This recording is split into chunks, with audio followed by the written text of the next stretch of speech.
चलिए आज जानते हैं व्हाट इज़ बार्टर सिस्टम।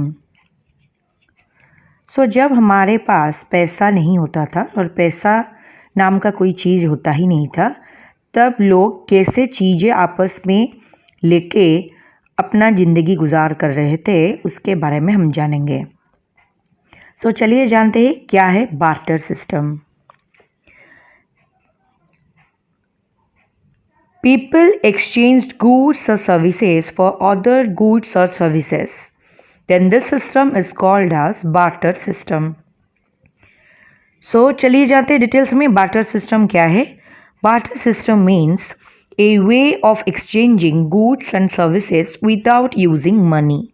मतलब अगर हम किसी गुड्स और सर्विस के बदले किसी दूसरे गुड्स और सर्विस को किसी अदर इंसान से लाएंगे तो उसको हम बोलेंगे बार्टर सिस्टम। और बार्टर सिस्टम में हम पैसा या मनी का यूज़ नहीं करते हैं। तो ऐसा एक वक्त था जब हमारे पास पैसा नाम का कोई चीज़ था ही नहीं। तब उस वक्त लोग क्या करते हैं कि उनके पास जो गुड्स होता था या वो जो चीज़ें होते थे उसको दे के दूसरे इंसान से उनके जो रिक्वायरमेंट्स होते हैं उसी चीज़ को लेके आते थे। जैसे कि मेरे पास राइस है और दूसरे आदमी के पास दाल है, तो मैं राइस दे के उससे दाल ला सकती हूँ बिना पैसा दिए, तो उसी को बोलते हैं बार्टर सिस्टम। पर अब चलिए जानते हैं मनी किसे कहते हैं।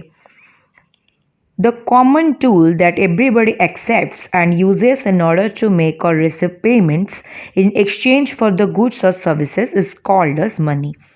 Money क्या है? एक common tool है जिसकी मदद से हम कोई चीज़ें खरीद सकते हैं। जैसे कि हमें कोई खाना खरीदना है या चीज़ें खरीदने हैं, ड्रेसेस खरीदना है, तो हम क्या करेंगे? पैसा दे के उसी को हम ला सकते हैं, खरीद सकते हैं। तो मनी क्या है? एक कॉमन टूल है जो एवरीवन एक्सेप्ट्स, मतलब सब इसको एक्सेप्ट करते हैं और इसे हम एक्सचेंज करके गुड्स और सर्विसेज ला सकते हैं। ये हो गया barter system and money. Barter system एक सिस्टम था जो कि हम लोग यूज़ करते थे जब हमारे पास मनी नाम का कोई चीज़ था ही नहीं, और मनी आने के बाद हम लोग मनी यूज़ करके चीज़ें खरीदते हैं। तो मनी क्या है? मनी एक कॉमन टूल है जो हर व्यक्ति एक्सेप्ट करता है और उसी के एक्सचेंज में दूसरा कोई गुड्स या सर्विसेज देता है। Please like, share, comment and subscribe our YouTube channel Shrika Academy for more such videos. Thank you so much for watching.